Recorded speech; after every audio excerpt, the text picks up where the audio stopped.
Tell me about this, because now when you're an independent now. Yeah. So what does that say? That, to me, it says that you think the Republican Party is unsavable. Unsavable. Oh, no doubt about it. Because otherwise you would want to stay on, right, and reform it, but you think it can't be saved. It cannot be saved. Things between Bill Maher and MSNBC's Joe Scarborough just took an explosive turn that nobody saw coming. What began as a seemingly civil exchange quickly spiraled into a masterclass in verbal evisceration, with Maher systematically dismantling Scarborough's arguments point by point. I've never argued with that. I've never argued of the false equivalency. I just said there is misinformation from both sides. But listen to this. When Scarborough tried to cast Trump's statements in the most alarming light imaginable, Maher wasn't buying it. The tension in the studio became electric as Maher, armed with his signature razor-sharp wit, called out what he viewed as glaring hypocrisy in both media coverage and the broader political narrative. Donald Trump said that he was going to use the military and the National Guard to arrest his political opponents. Scarborough had arrived at the interview clearly prepared to push a particular angle, painting Trump as an existential threat to democracy with carefully selected quotes about military use and political opponents. It was the standard MSNBC playbook, one that viewers of his morning show Morning Joe would instantly recognize. But he wasn't on his home turf anymore. He was in Maher's arena. He was asked if he would back off of that. He said no. And he said no. The audience could sense something was different from the moment Maher leaned forward in his chair. There was an intensity in his eyes that signaled he wasn't going to let rehearsed talking points go unchallenged. This wasn't going to be another echo chamber conversation where political figures nod along in comfortable agreement. In fact, he doubled down. He talked about Nancy Pelosi being evil, her husband being evil, Schiff being evil, talking about arresting them. When Scarborough declared that Trump had threatened to use the military and the National Guard to arrest his political opponents, Maher didn't just disagree, he dismissed the framing entirely. The temperature in the room rose noticeably as Maher cut through what he clearly viewed as political theater masquerading as objective analysis. He said he was going to execute the chairman of the Joint Chiefs of Staff because he was disloyal to him. He told another chief of staff who was a general, "I wish my generals were like Hitler's general." What made this confrontation particularly fascinating wasn't just the clash of perspectives, but the visible surprise on Scarborough's face. As a veteran political commentator who typically controls the narrative on his own show, he appeared genuinely unprepared for Maher's willingness to challenge the established media consensus. The power dynamic had shifted dramatically, and everyone watching, both in the studio and at home, could feel it. This wasn't just another political discussion. It was shaping up to be a rare moment of unfiltered honesty in a media landscape often criticized for its predictability and partisan sorting. And Maher was just getting started. I lived through COVID. Don't tell me there wasn't misinformation. But there's a difference between... I lived through stupid policies based on bad information and stifled information. But intent matters. That's what Zuckerberg said. He said they were forcing us not to put out... I lived through COVID. Maher fired back when the topic of misinformation came up. Don't tell me there wasn't misinformation from both sides. The look on Scarborough's face said it all. He clearly wasn't ready for Maher's unfiltered honesty and refusal to toe any partisan line. You haven't changed, so you consider yourself a liberal, right? I consider myself an old school liberal. You have to make that distinction now because... But it gets crazier. The conversation quickly pivoted to the broader political landscape, where Maher doubled down on his independent stance, describing himself as an old-school liberal who's increasingly alarmed by the growing extremes on both the left and the right. He criticized how political discourse has become more about tribal loyalty than actual policy or principle. People don't even know what they're defending anymore. They just know which team they're on, Maher said, shaking his head. You know, the word woke, which started out as a good thing, being alert to injustice, and a lot of people get triggered by the word because when they hear it, they think of it the old meaning, which was good. Right. You know, stay woke. But listen to this. Maher then turned his attention to the evolution of language and how it's been weaponized in modern culture. The word woke started out as a good thing, being alert to injustice, he explained. But language is a living, breathing entity. Words change and migrate and take on different meanings. He argued that what once symbolized awareness now often signals intolerance for any dissenting opinion, a shift he finds deeply troubling.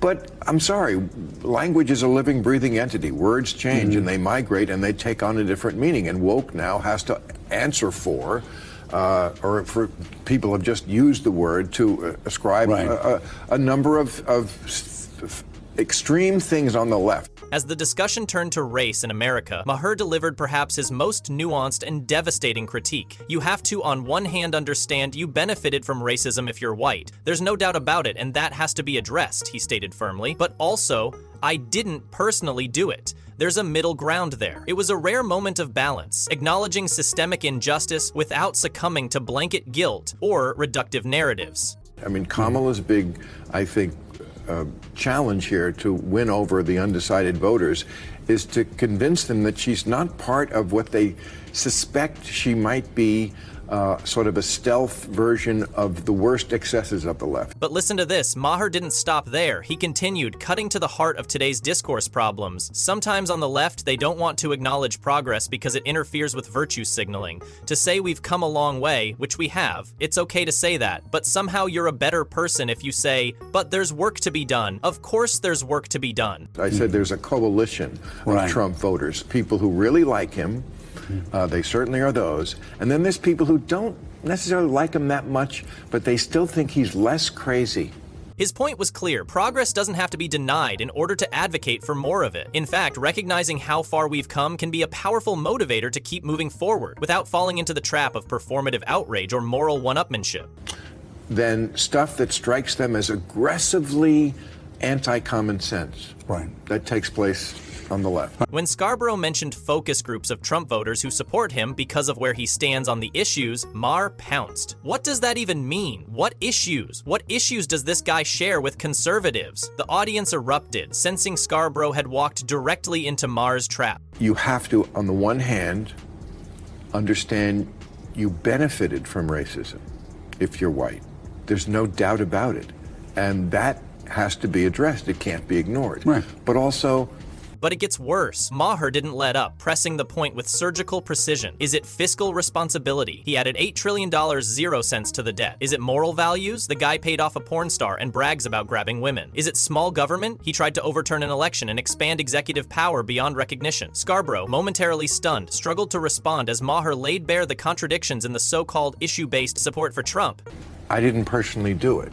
There's a middle ground there. It's very difficult. Two things can be true at one time. And they are both true at one time. I'm not personally responsible, but did I benefit? Maher's takedown wasn't just about Trump. It was about the deeper dissonance in modern politics, where loyalty often trumps logic and slogans replace substance. Yes, I'm sure I did. People our age definitely did.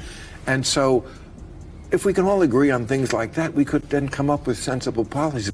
The conversation reached its climax when Maher asked Scarborough about his decision to become politically independent. To me, it says that you think the Republican Party is unsavable, Maher suggested. Scarborough's response, oh, no doubt about it, seemed to confirm exactly what Maher was getting at all along. But sometimes on the left, they don't want to acknowledge progress because it interferes with virtue signaling. To say, we've come a long way, which we have. It's okay to say that. It's okay to say it. But that's not all. Maher seized the moment to drive the point further, arguing that both major parties are suffering from ideological rot, but that the GOP in particular has abandoned any pretense of principle. It used to be about limited government, personal responsibility, fiscal conservatism. Now it's just about loyalty to one guy, no matter how insane it gets, Maher said. But somehow you're a better person if you say, but there's work to be done. Of course there's work to be done. There's always work to be done. We're humans, we're on Earth, there's always going to be work to be done, but let's be realistic about where we are. Scarborough nodded, conceding that the party he once championed has become unrecognizable. What started as a spirited conversation had turned into a sobering post-mortem of the modern Republican Party, a moment of rare agreement between two men who've spent much of their careers on opposite ends of the political spectrum. I've seen focus groups over the past couple of days of Trump voters who still would support him, who say things like, I like Donald Trump because of where he stands. I can't even say it with a straight face. On the issues. Now you tell me, what the does that mean? By the end of the exchange, Scarborough looked visibly rattled, his usual confident demeanor replaced by something rarely seen on morning television, genuine discomfort. The seasoned MSNBC host, accustomed to commanding conversations within the comfortable confines of his own show, found himself outmaneuvered on Maher's turf. His attempts to pivot back to familiar talking points fell flat against Maher's relentless pursuit of intellectual consistency. What does he, what issues? But what issues does this guy share with conservatives? Maher, meanwhile, demonstrated precisely why he remains one of the most formidable and unpredictable voices in political commentary. Unlike many media figures who have sorted themselves neatly into predictable partisan camps, Maher proved once again his willingness to challenge orthodoxy on both sides of the aisle, even when it means alienating those who might otherwise be his political allies. Tell me about this, because now when you're an independent now. Yeah. So what does that say? To me, it says that you think the Republican Party is unsavable. The studio audience's reaction told its own story. What began as nervous laughter evolved into genuine applause as Maher articulated positions that many Americans hold privately but rarely hear expressed in mainstream media forums. There was a palpable sense of catharsis in the room, as though Maher was giving voice to frustrations about the quality of our national conversation that transcend traditional political divide. Unsavable. Oh, no doubt about it. Because otherwise you would want to stay on, right, and reform it, but you think it can't be saved. It cannot be saved.